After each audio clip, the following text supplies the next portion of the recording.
नए नियम के अंदर तीमुथियुस की दूसरी पत्री, उसका 3 अध्याय, उसका 16 वचन मैं आपके लिए पढ़ता हूँ। यहाँ पे प्रभु का दास पौलुस तीमुथियुस को लिख रहा है कि हर एक पवित्र शास्त्र, मतलब पवित्र शास्त्र के अंदर लिखा हुआ हर एक किताब परमेश्वर की प्रेरणा से रचा गया है। और क्यों रचा गया है?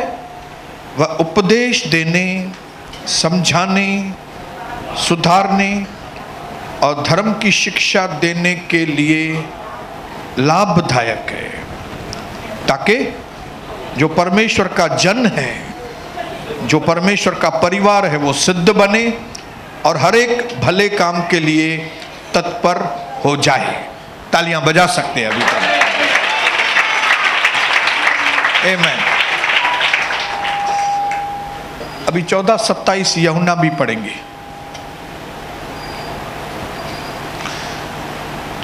कई लोगों को तो बाय हार्ट होना चाहिए। यहां पे प्रभु यीशु कहता है, यूहन्ना 14 अध्याय उसका 27 में, मैं तुम्हें शांति दिए जाता हूं और मैं अपनी शांति तुम्हें देता हूं। जैसे संसार देता है वैसे मैं तुम्हें नहीं देता। इसलिए तुम्हारा मन न घबराए और तुम न डरो और तुम अपने परिवार को अच्छी तरह से संभालो। हालेलुया।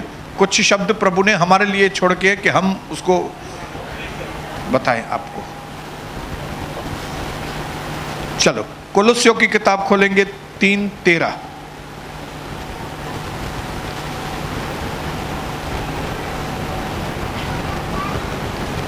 कुलुस्यो, इफिसियों के बात आता है। कुलुस्यो उसका 3 अध्याय, उसका 13 वचन।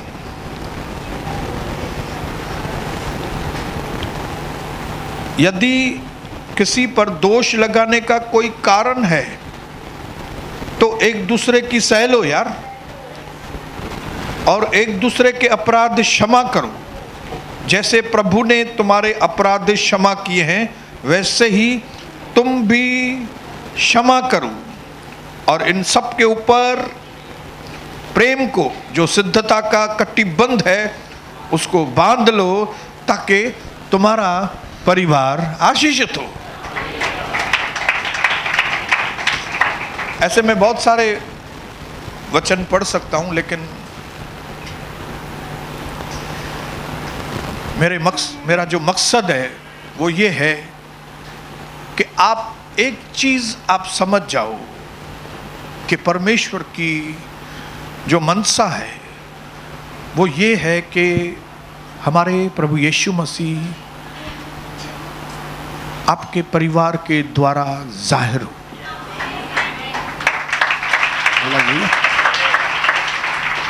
आप एक चीज याद रखना, आज अगर देश में कोई समस्या है तो उसकी जड़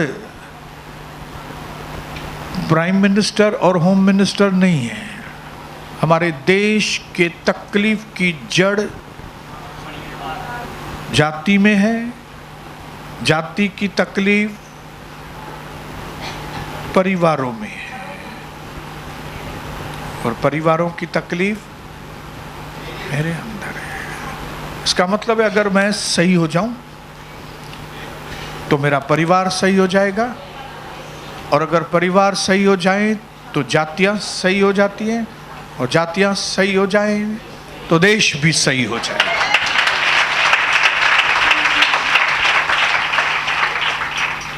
अगर इन बातों को हम भाइयों बहनों समझेंगे तो आज हम बहुत आशीषित होंगे। हालेलुया। पिछले 3-4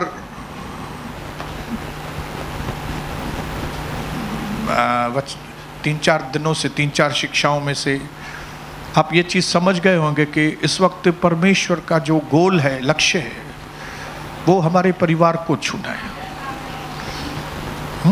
क्योंकि हमारे परिवार की समस्याएं देश में जाहिर होती है।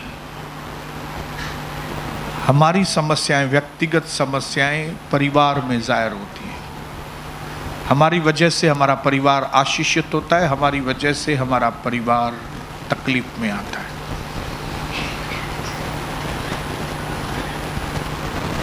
ये चीज़ आप समझ लो। विशेष करके जिन लोगों को प्रभु का वचन मिला है वे जिम्मेदार लोग हैं, आप लोग, और उसमें भी वो लोग जिन्होंने बपतिस्मा लिया है। हालेलुया। प्रभु जब हमारे परिवारों की ओर देखता है तो उसको हमारे परिवारों में से एक बड़ी उम्मीद होती है कि न सिर्फ हमारी फैमिली हमारे पड़ोसियों के लिए एक उदाहरण हो, लेकिन हमारी फैमिली, हमारा परिवार, हमारे शहर के लिए एक एग्जाम्पल हो।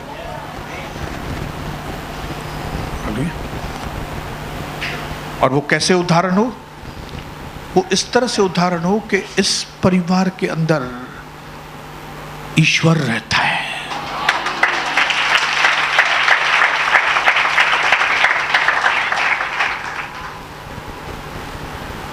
मैं धीरे धीरे अपने टॉपिक के ऊपर आऊंगा। हमने अभी 2-3 वचन पढ़े,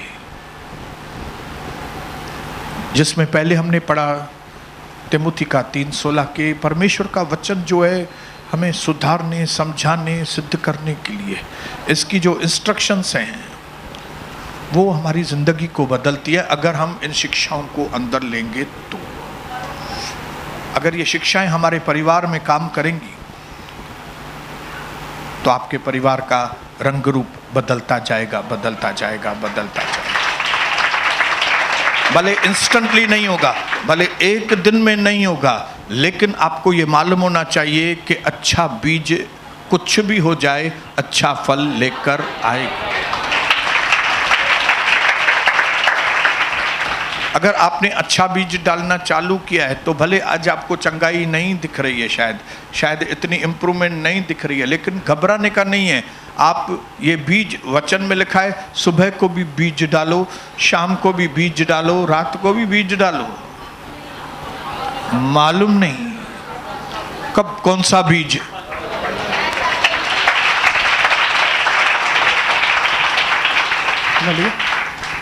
फिर हमने पढ़ा कि प्रभु यीशु ने कहा कि मैं तुमको अपनी शांति दिए जाता हूं। हालेलुया। फिर एक जगह प्रभु ने लिखा है कि तुम ठहरे रहना जब तक पवित्र आत्मा तुम पर आए। क्यों? जब पवित्र आत्मा तुम पर आएगा तो तुमको सामर्थ्य मिलेगा। फिर और जगह लिखा है कि वो दिन में बादल के खंभे से और रात को आग से खंभे से हमारी अगुवाई करता है। अगर आप इन सारे वचनों को एक एक को पकड़ के अच्छी तरह ध्यान से देखेंगे ना तो आपको मालूम पड़ेगा कि आपके परिवार को फ्लरिश करने के लिए, आपकी फैमिली को आपके अंदर, आपके परिवार के अंदर अद्भुत बात करने के लिए प्रभु ने सारे इंग्रेडिएंट्स दे दिए। इंग्रेडिएंट्स मतलब सारा मसाला पानी दे दिया है। हमारी मुंबई भाषा में आपके घर के खाने को अच्छा बनाने के लिए प्रभु ने सारे मसाले आपको दिए।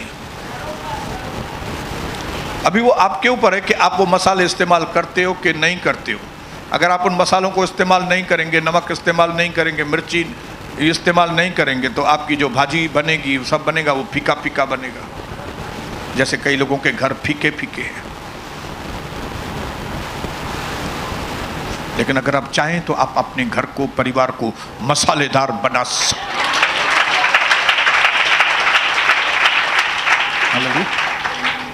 फिर हमने पढ़ा कि तुम एक दूसरे को माफ करो। अभी मैं कितने वचन पढ़ूंगा मालूम नहीं, लेकिन मैं अभी सीधा अपने टॉपिक के ऊपर आऊंगा, क्योंकि कई बार प्रभु मेरे दिमाग में डालता है इनको जल्दी जाने देना।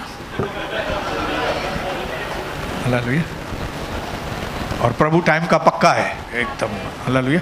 ऐसा नहीं कि 7:30 का टाइम है और मैं 8:30 बजे तक आपको लेकर जा रहा हूँ और लोग उबासी डही डही पूरी थकन, और फिर मैं उनको बोलूं मुझे पवित्र आत्मा बोलेगा तो मैं चुप करूंगा ना। अरे अगर तुमको पवित्र आत्मा अगुवाई करेगा तो हिनन के उबासी थोड़ा ही नहीं। हालेलुया। इसलिए आज मैं आपको टू द पॉइंट कुछ बातें बताऊंगा, लेकिन अगर आप समझदार होंगे, और मुझे विश्वास है कि आप सब समझदार लोग यहां पे जमा।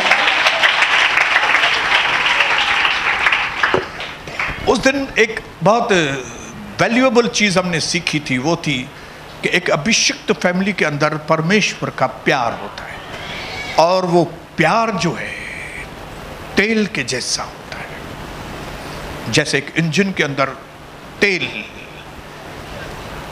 जब वो तेल उसके अंदर होता है तो अंदर इंजन में पार्ट्स टकराते हैं, लेकिन वो टकराव इतना स्मूथ होता है, इतना इजी होता है, वो ऐसे टकराते हैं मानो टकराते ही नहीं है। थोड़ा डिस्कशन होता है, लेकिन ऐसे डिस्कशन होता है मानो हुआ ही नहीं। क्यों? क्योंकि तेल, उस इंजन में तेल है, क्योंकि हमारे परिवार में तेल है। हमारे परिवार में परमेश्वर का वचन है, परमेश्वर का प्यार हमारे जीवन में है। इसके लिए वो इंजन जो है, जो हमारा परिवार का वर्किंग है, जो हमारा परिवार का चाल चलन है, जो हमारे परिवार का व्यवहार है, उसमें से मालूम ही नहीं पड़ता है कि इनके अंदर फ्रिक्शंस है, इनके अंदर लड़ाई झगड़े हैं, या इनके अंदर टकराव है। टकराव, हाँ, ये फ्रिक्शन मतलब टकराव। वो उससे टकराए, वो उससे टकराए, लेकिन वो टकराने का जो अंदाज है वो ऐसा है कि मालूम ही नहीं पड़ता है कि टकरा।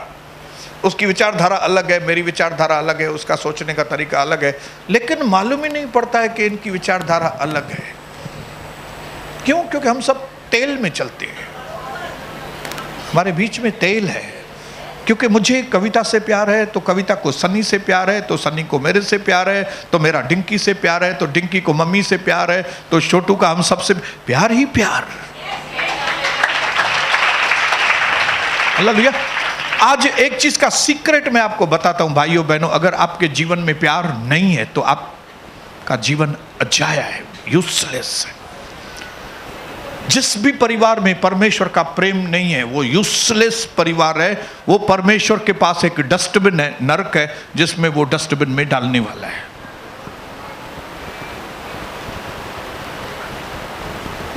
जाके 1 कुरिन्थियन 13 अध्याय अच्छी तरह से पढ़ना तो आपको मालूम पड़ेगा ये प्यार कितना बहुमूल्य है। और प्यार इसके लिए बहुमूल्य है क्योंकि प्यार और कुछ नहीं, प्यार प्रभु है, प्यार यीशु मसीह। हालेलुया। हमारे घर में यीशु का होना बहुत जरूरी है, हमारे घर में वचन का होना बहुत जरूरी है, हमारे घर में परमेश्वर का होना बहुत जरूरी है।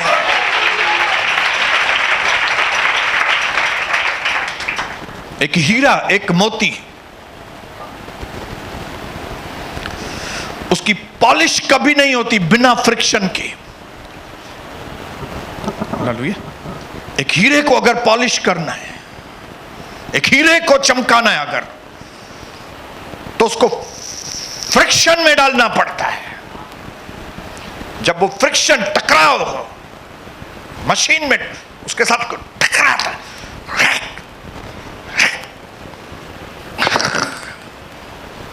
तब उसमें चमक आती है। इसी प्रकार हर एक वो परिवार जो परीक्षाओं में से गुजरता है वो ही आगे चल के चमकता है। बोलो परीक्षा। एक परिवार चमकेगा ही नहीं अगर वो परीक्षाओं में से नहीं गुजरता है। और मैं प्रभु को धन्यवाद करता हूं कि कोई विश्वास करे या न करे, लेकिन मैं और कविता, मेरे सनी, मेरी शब्बू, जब हम खाली 4 लोग थे, हम जिन फ्रिक्शंस में से, जिन परीक्षाओं में से गुजरे हैं, वो इतना अद्भुत परमेश्वर है। उसने इस तरह से हमारे घर का माहौल बनाया कि हम झगड़े भी किए, फिर शांति भी की है, झगड़े भी किए, फिर प्यार भी किया है, झगड़े भी किए, गले भी मिले हैं। एक्सट्रीम जोर से आवाज में भी बातें की है, सबसे कई बार गलत अक्षर भी मैंने बात किए हैं, लेकिन आज दुनिया में सबसे ज्यादा हमारे परिवार में ही प्यार है। ये प्रभु है, ये प्रभु है। हालेलुया। अल्लाह छाछा गलाया हुआ है कभी के, लेकिन प्रभु ने क्या किया है? इस परीक्षाओं के द्वारा, इन फ्रिक्शंस के द्वारा, इस संघर्ष के द्वारा, इन टकराव के द्वारा प्रभु ने हमको वो चीजें सिखाई है, कल्पना से भी परे है। ऐसी चीजें प्रभु ने हमको सिखाई है। क्यों? उसको, हमारे परिवार को एक पॉलिश्ड, एक ऐसा चमकीला बनाना है कि इस परिवार के द्वारा सर्वशक्तिमान परमेश्वर दिखाई दे। इसके लिए मेरे बहनों, मेरे भाइयों, अगर आप इस वक्त, आपका परिवार किसी संघर्ष में से चल रहा है,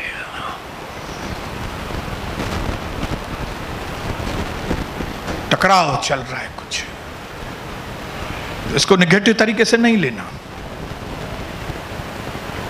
लेकिन डिसर्न करना, परखना, इस टकराव में प्रभु मुझे कौन सी चीज सिखाना चाहता है।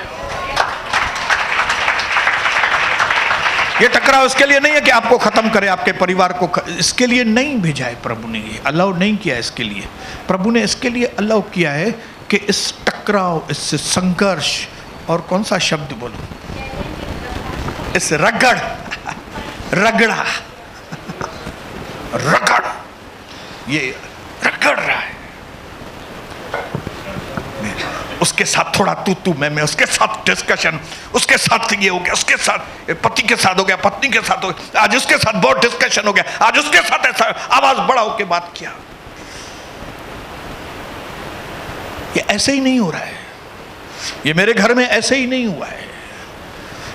इन्हीं बातों में से सीख के, इसी अशांति में से मैंने शांति को सीखा,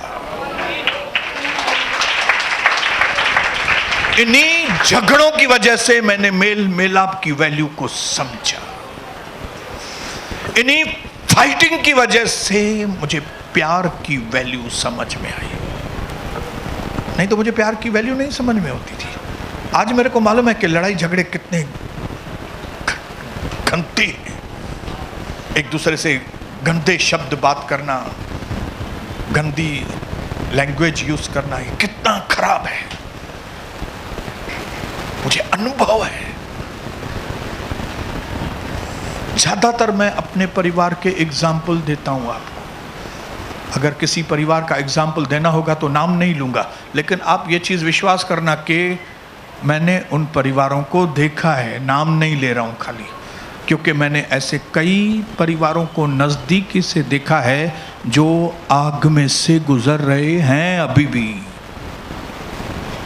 रगड़ चालू है, टकराव चालू है, ये चालू है।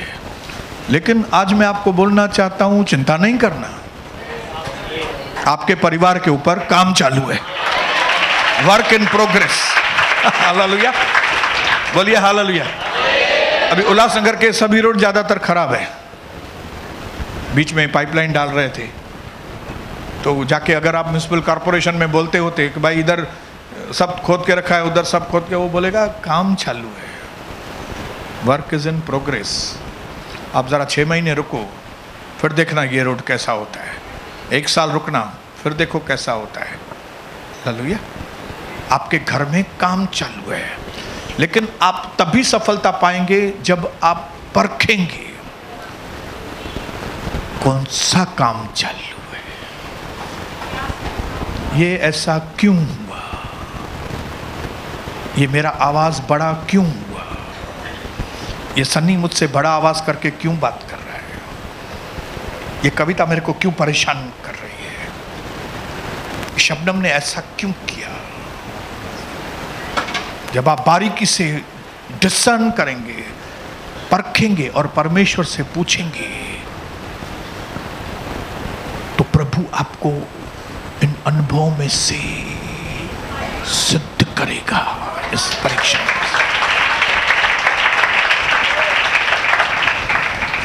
मैंने कुछ यहां पे बातें लिखी हैं। अगर आप अपने परिवार को गड़बड़ी से, मूड ऑफ, खुशियां गायब हो गई हैं, अगर आप अपने परिवार को इन चीज़ों से दूर रखना चाहते हैं, कितने लोग हैं यहाँ जो अपने परिवार को मूड ऑफ हो गया, इस बात से तो दूर होना है मुझे, अजी यार मूड ऑफ थी भैया मुझे घर में। कई लोगों को मुंह से सुनते हैं ना, या तो आते हैं तो उदास मन से आते हैं, क्यों? क्योंकि घर में कुछ हुआ है। कई लोगों की शक्ल से ही समझ में आता है कुछ हुआ।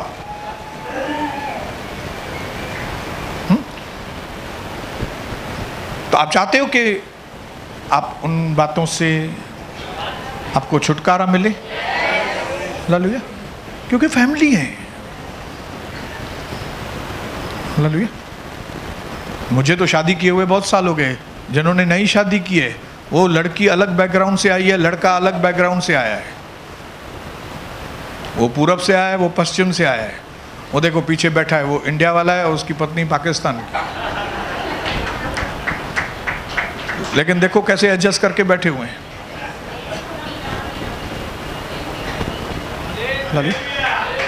कई लोग इधर लोकल के हैं लेकिन एडजस्ट नहीं करते, ये किधर से किधर आए फिर भी एडजस्ट कर रहे हैं।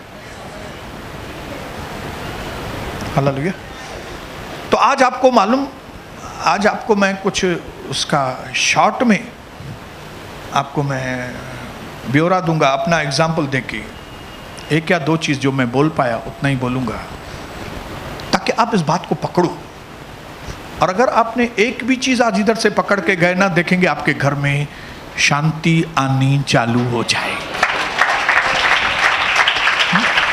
फिर आपका नाम खाली शांति नहीं रहेगा, आप सच्ची वाली शांति होगी, क्योंकि कई बहनों का नाम शांति है लेकिन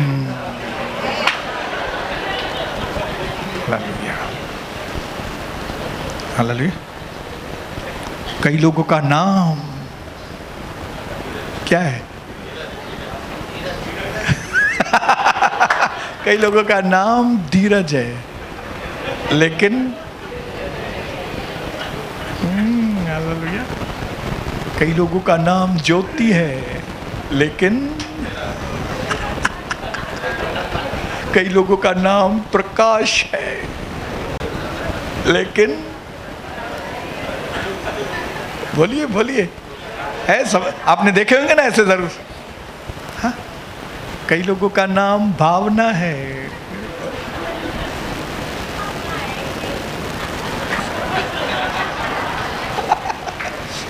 हालेलुया। कई लोगों का नाम समझ में नहीं आता, अभी मैं डिंकी है, अभी मालूम नहीं, आप बोलेंगे डिंकी, मालूम ही नहीं, लेकिन कई लोगों का नाम से समझ में आता है इसका मतलब क्या है, लेकिन जब आप उसके जीवन को देखेंगे तो क्या वो चीज़ दिखाई देती है कि नहीं।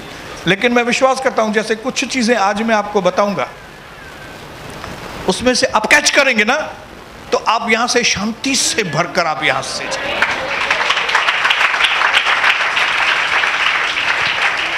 तो सबसे पहले मैं आपको बताऊंगा कि ये जो संघर्ष होता है घर में, ये जो टकराव होता है, उसका कारण क्या रहता है। पहले मैं आपको कारण बताऊंगा, फिर उसके बाद उसका असर क्या होता है वो बताऊंगा, और फिर उसमें से जान कैसे छुड़ाए वो बताऊंगा। उसके लिए पूरा तो नहीं बता पाऊंगा, जितना भी बताया, तो पहले मैं आपको बताऊं कि ये टकराव क्यों होता है, हर परिवार में क्यों टकराव होता है। उसमें मैंने अपने जीवन में देखा है, सबसे पहला कारण है ना, वो है हमारा कम्युनिकेशन इश्यू होता है। हमारा जो आपस में संपर्क है, पति पत्नी का, बच्चों का, माँ बाप का संपर्क, बातचीत, गुफ्तगू, संपर्क, कनेक्शन, संपर्क, हम आपस में एक दूसरे से मिलते हैं कि नहीं, और अगर मिलते हैं तो एक दूसरे से बात करते हैं कि नहीं, और अगर बातचीत करते भी हैं तो क्या बात करते हैं। अगर ये संपर्क सही नहीं है तो ये गटगट होगा। ये कारण है। नंबर 2 कारण, lack of open and honest communication. न सिर्फ संपर्क का प्रॉब्लम है, लेकिन सच्चाई और ईमानदारी, ओपननेस मतलब एक खुले मन से उसके साथ संपर्क, सच्चाई के साथ मेरा कनेक्शन है कि नहीं। अपनी पत्नी के साथ, अपने बच्चों के साथ खुला मन है कि मैं बातें छुपाता हूं अंदर, कुछ बातें छुपा के कुछ बातें बताऊंगा, कुछ बातें छुपा के बच्चे कुछ बात बताएंगे, कुछ नहीं बताएंगे, कुछ बात बताएंगे। अगर इस तरह का संपर्क है ना तो फ्रिक्शन बढ़ता है। हालेलुया। जितनी आपस में सच्चाई और ईमानदारी का कम्युनिकेशन रहता है उतना फ्रिक्शन कम हो जाता है। जितनी सच्चाई और ईमानदारी, और ये सच्चाई और ईमानदारी किधर से आती है? जब मैं उससे प्यार करूंगा तभी आती है। हर एक जड़ उधर ही है। जड़ किधर है? जड़ उधर प्यार ही है। मेरा अगर प्यार है मेरी पत्नी के साथ तो मैं उसके साथ ईमानदारी से बात करूंगा, सब चीज बताऊंगा उसको, कोई बात छुपाऊंगा नहीं। गलत हो जाएगा तो भी मैं उसको बताऊंगा कि कविता मेरे को माफ करना। और अगर नहीं बताऊंगा, जैसे मैं पहले नहीं बताता था, मैं किधर गया नहीं बताता था, मैं किससे मिल रहा हूं नहीं बताता था, और अगर कुछ बताना भी पड़ता था तो तड़का देता था उसको मैं, कुछ भी बोल के। और उसकी वजह से नतीजा क्या था? हमारे बीच में फ्रिक्शन, मारा मारी, वो सब आप जानते हो। हालेलुया। तीसरा, डिफरिंग कम्युनिकेशन स्टाइल।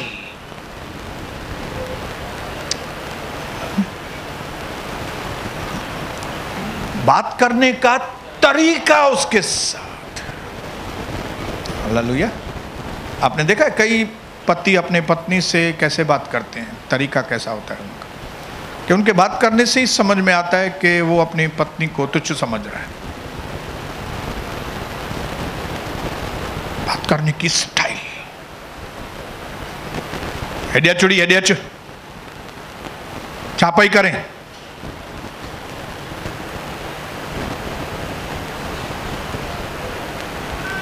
या जब बहन बात करती है अपने पति से, उसके बात करने की स्टाइल। हमने तो सैकड़ों घरों में विजिटिंग किया ना, और हम एक एक नस को जानते हैं लोगों की। वो बात करती हैं और हमको समझ में आता है कि इनके मन में अपने पति के लिए कितनी इज्जत है और प्यार है, और उसका कारण क्या है। ये जो घर में फ्रिक्शन है, ये घर में जो प्रॉब्लम है, उसका कारण किधर है, उसकी जड़ किधर है। बोलिए हालेलुया। और डिफिकल्टी इन एक्सप्रेशन नीड्स। मेरी जो जरूरत है सच में, वो मैं कैसे उसको जाहिर करूं उसके साथ, वो आता ही नहीं है। किस तरीके से मैं बताऊं कि मुझे कौन सी चीज की जरूरत है। कविता लोगों को मालूम नहीं है, जिसको हमारी भाषा में बोलते हैं, हम अपनी पत्नी को पटा नहीं सकते। पत्नी है लेकिन आपको पटाने की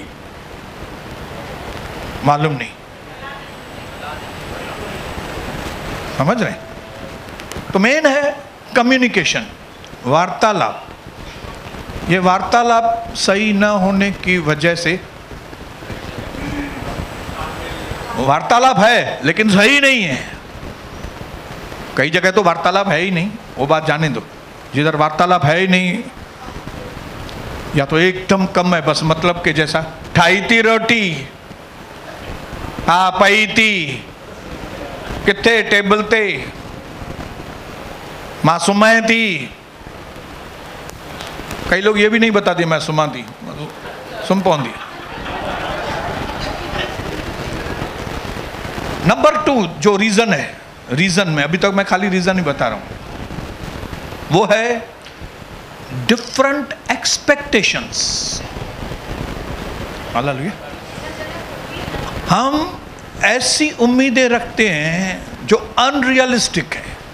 मुझे अपनी पत्नी से ऐसी उम्मीद है कि वो एकदम परफेक्ट काम करे, जबकि मैं खुद ही परफेक्ट नहीं हूं। एड़ी ठाए जे रोटी, हाँ उम्मीद इहा तो रखा पियो,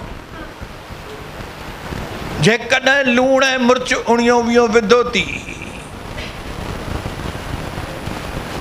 मूड ख़राब न कजाए मुंहिंजी, पहिरियों ही तो चई छॾे।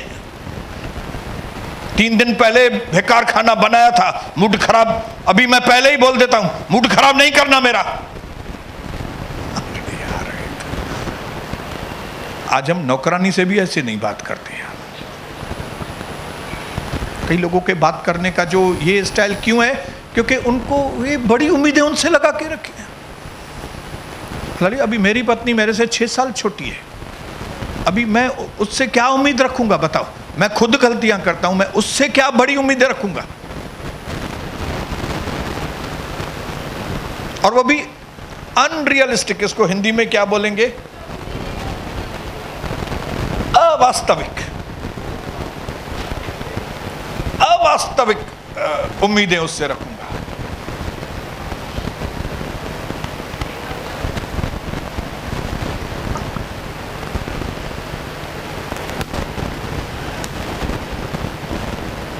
उनके व्यवहार के लिए, उनकी जिम्मेदारियों के लिए क्या क्या उम्मीद, ये कर जाए, ये ऐसे करना, ये ऐसे करना, ये ऐसे करना।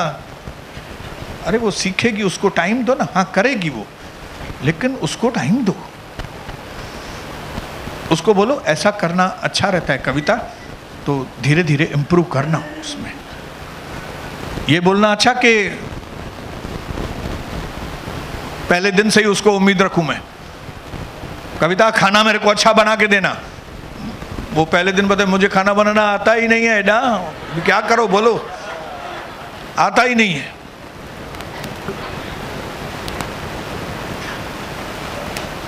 नंबर 3 जिसकी वजह से हमारे अंदर टकराव और दूसरी चीजें होती हैं, वो है हमारे अनरिजॉल्व्ड कॉन्फ्लिक्ट्स। जीवन में पिछले समय में कई इश्यूज ऐसे हुए थे जो जिसका सॉल्यूशन नहीं मिला था। उसके मन में भी घाव है, मेरे मन में भी घाव है। वो भी मेरे बारे में सोच रही है। लास्ट टाइम झगड़ा हुआ था तो उसने बराबर नहीं किया था मेरे से, पैचअप बराबर, माफ़ी वगैरह नहीं मांगी थी। मैं बोल रहा हूँ अगले टाइम क्या उसने क्या तो धमा चौकड़ी की थी, बहुत खराब अनुभव दे दिया उसने, और मैंने अंदर रखा अनरिजॉल्व्ड कॉन्फ्लिक्ट्स। 1 साल पहले, 1.5 साल पहले, खाली पति पत्नी नहीं, भाई बहन आपस में, खाली भाई बहन नहीं, सास और बहू।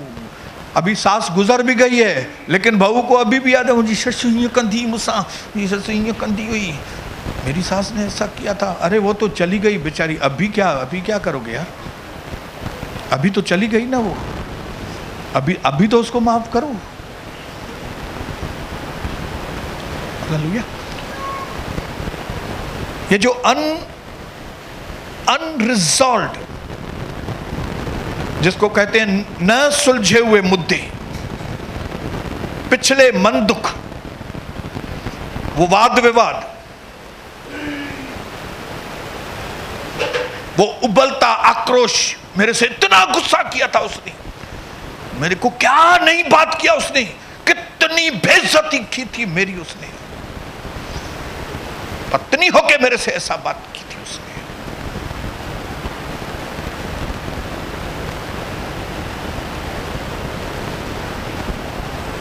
इसकी वजह से फ्रिक्शन, बोलो फ्रिक्शन। अभी फ्रिक्शन का समझ में आ गया ना? घर अगर मैं फ्रिक्शन बोलूं तो आप समझ जाओ, खास करके हमारी मराठी बहनें, भैया बहनें, सिस्टर, आप समझे ना फ्रिक्शन मतलब? खुशी सिस्टर, टकराव। हाँ सिस्टर समझ रहे हैं ना? हालेलुया, टकराव। Number 4,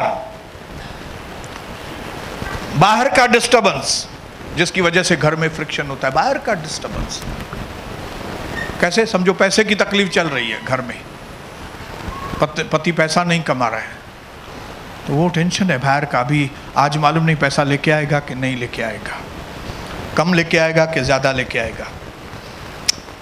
hallelujah. और पति काम ज़्यादा करके आएगा, दिमाग घुमा हुआ, और घर में आएगा, आज मेरे से ज़्यादा बात नहीं करना, हाँ मेरा बहुत थका हुआ हूँ, दिमाग मेरा बहुत चढ़ा हुआ है, हनी कटा तो मैं आज बहुत थका हूँ, बहुत काम किया है मैंने।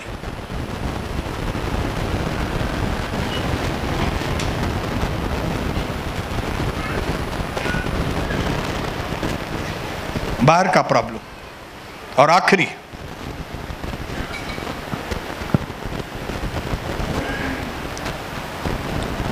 थोड़ा जहरीला स्वभाव, पीढ़ी से जलन, बातें बनाना। आपको मालूम है कई बहनों को बातें बनाना कैसे होता है? ऐसे करके ऐसे, ऐसे करके ऐसे, इधर की बातें उधर, उधर से उधर, इधर। ये जहरीला स्वभाव है। इसकी वजह से घर में ही आग लगती है। मैनिपुलेशंस, या तो माँ ने समझा के भेजा है, पति को कंट्रोल करके रखना, पति को ज़्यादा बात नहीं करने देना, बातें इस तरह से बनाना कि पति हमेशा नर्वस रहे, तुम्हारे सामने कभी बात नहीं करे। या तो उल्टा, पति को माँ ने समझाया कि भाई तुम अपनी पत्नी के साथ ऐसा करो। इस जहरीले तौर तरीकों की वजह से हमारे घर में क्या होता है? एटमॉस्फेयर खराब हो जाता है, वातावरण खराब होता है। लेकिन आज मैं आपको बताना चाहता हूं कि अगर आपने इन कारणों को समझा तो मुझे सॉल्यूशन बताने की जरूरत नहीं है, लेकिन फिर भी मैं सॉल्यूशन बताऊंगा क्योंकि प्रभु ने मुझे यहां पे रखा है। और ये जो आप देख रहे हैं ना, ये सब मैं गुजर चुका हूं इनमें से। आप इसमें से कोई भी चीज लेंगे ना, तो मैं अपने घर में इस तरह से व्यवहार था। बातें बनाने में नंबर 1, बातें छुपाने में नंबर 1, एटमॉस्फेयर को खराब करने में नंबर 1। और उसकी वजह से क्या होता था? घर में टकराव, और फिर ऐसा माहौल बनाता था कि सारा दोष, जब 2 लोग बैठेंगे 4 लोग, तो सारा दोष कविता में से निकलेगा। लोग बोलेंगे सोनी कितना अच्छा है। जैसे हमें से कई बहनें समझती होंगी मैं कितनी अच्छी हूँ, मेरा पति जो है वो बहुत ऐसा है, मैं बहुत अच्छा हूँ, लेकिन मेरी पत्नी गड़बड़। ये सारी मैनिपुलेशंस। लेकिन नेक्स्ट टाइम मैं आपको बताऊंगा कि इन बातों की वजह से घर में क्या माहौल बनता है, और फिर मैं ये बताऊंगा कि फिर उस माहौल में से निकलें कैसे। और प्रभु ने चाहा, पवित्र आत्मा ने चाहा तो नेक्स्ट मीटिंग में जब आप इन चीजों को कंप्लीटली सुनेंगे, आज ही कई चीजें आपको पकड़ में आ गई है, लेकिन जैसे ही नेक्स्ट मीटिंग में आप इन बातों को कंप्लीटली सुनेंगे, मैं विश्वास के साथ कहता हूं कि प्रभु का दर्शन के परिवारों के अंदर से फ्रिक्शन ईज हो जाएगा। फ्रिक्शन होएगा, फिर भी होगा, लेकिन ईज मतलब ईज, आसान हो जाएगा। हालेलुया। आवाज नहीं होगा। ऐसा थोड़ी अभी मुझे सब बातें कविता की पसंद आ गई हैं, कोई बात कोई नहीं, अभी भी कुछ बातें कविता की पसंद नहीं है मुझे, लेकिन मेरा घर ईज है, अभी मतलब रिलैक्स है। कई बातें उसको मेरी पसंद नहीं है, लेकिन परिवार में शांति है। इसी तरह से आपका परिवार भी हो जाएगा। छो तो जिते बर्तन है ते थोड़ा आवाज थी न, पर आवाज थोड़ो अचण खपे, जाम आवाज ना अचण। इतना आवाज नहीं हो कि पड़ोसी बोले अड़े छाए छा कयो तव तमाम। हालेलुया। तू हलुड़ी था, तू हल निकुर, तू सा निकुर बाहर, हलुड़ी हल, खड़ा पत्थर। आप देखो बैरक में, आप ऐसा सीन इजीली आपको दिखेगा, लेकिन हमारे घर में नहीं होना चाहिए। क्यों? हम डिफरेंट हैं। हमारे घर में यीशु है। यीशु जिसने कहा मैं तुम्हें अपनी शांति दिए जाता हूं, वो यीशु जिसने कहा मैंने तुम्हारे पास वचन भेजा है जो तुम्हें सुधारने के लिए, संवारने के लिए, बदलने के लिए तुम्हारी मदद करेगा। तुम्हारे नरक को स्वर्ग में बदलने के लिए मैं तुम्हारी मदद करूंगा। और मेरी ये प्रार्थना है पिता कि मेरे भाइयों के जीवन में, बहनों के जीवन में पवित्र आत्मा का अभिषेक आए। आज भले उन्होंने अधूरा वचन सुना है, लेकिन पवित्र आत्मा आप इनको कंप्लीट करके बताना कि कैसे हमारा परिवार प्रभु का परिवार कहलाए, कैसे हम लोग प्रभु के लोग कहलाएं, और कैसे हमारा इम्पैक्ट, हमारे परिवार का अच्छा असर कैसे हमारे कॉम्प्लेक्स के ऊपर, हमारे शहर के ऊपर हो, और आपके नाम की महिमा हो, यीशु प्रभु के सामर्थी नाम।